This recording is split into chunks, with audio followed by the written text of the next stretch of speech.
If you've got a few minutes and need a quick recap of the Game of Thrones saga, here's a concise overview of everything that happened in Season 1. But fair warning, this video is dark, full of spoilers, and features some family moments that might not be so family-friendly. The series kicks off in the frozen north of Westeros, where summer is coming to an end and winter looms. A group of Night's Watch soldiers faces a terrifying attack by undead White Walkers, setting the stage for the true threat lurking in the far north. Meanwhile, in the south, the great houses of Westeros are busy scheming against each other. Eddard Ned Stark tries to maintain peace in Winterfell, but everything changes when King Robert Baratheon arrives with his entourage. He wants Ned to be the new hand of the king, a role Ned is reluctant to take on, joking that it's more about cleaning up after the king than anything else.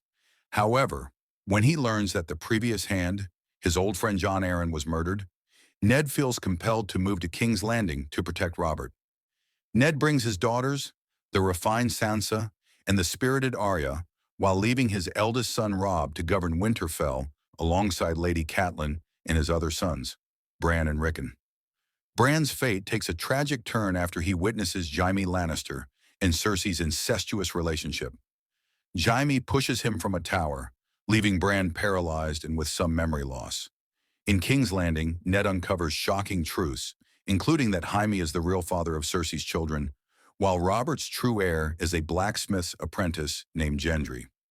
Ned struggles with the treacherous politics and backstabbing advisors like Littlefinger and Varys don't go well, leading to his imprisonment after Cersei orchestrates the death of her husband, Robert.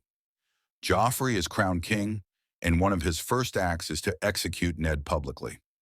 Arya manages to escape, but Sansa is left to face the prospect of marrying the cruel Joffrey. Back in Winterfell, tensions escalate after Catelyn blames Tyrion Lannister for Bran's fall. Tyrion clears his name with help from an opportunistic mercenary and returns to King's Landing. When Ned's death reaches Winterfell, chaos ensues. Robb is declared king in the north after achieving some early victories, capturing Jaime and building his legend. Across the sea, the remaining Targaryens plot their comeback. Viserys marries his sister Daenerys to the warlord Khal Drogo, but when he pushes his luck too far, he meets a gruesome fate. Meanwhile, Daenerys grows to love her new husband and his people, despite the unwanted attention from her bodyguard, Jorah Mormont. Tragedy strikes when Daenerys loses both Drogo and their unborn child, but she emerges with 3 dragons, earning the title Mother of Dragons, and embarking on her quest to reclaim her birthright. In the north, Jon Snow, Ned's illegitimate son, joins the Night's Watch, hoping to find his missing uncle, Benjen. At Castle Black, he finds few friends except for the bookish Samwell Tarly and Maester Aemon, who is another surviving Targaryen. Lord Commander Jorah Mormont sees potential in Jon and gifts him a Valyrian steel sword, just as the threat of the dead beyond the wall begins to rise. By the end of Season 1, we know that White Walkers fear fire, Joffrey is despicable, Robb is a rising leader, Sean Bean can't seem to survive any role, and we're all excited about those dragons.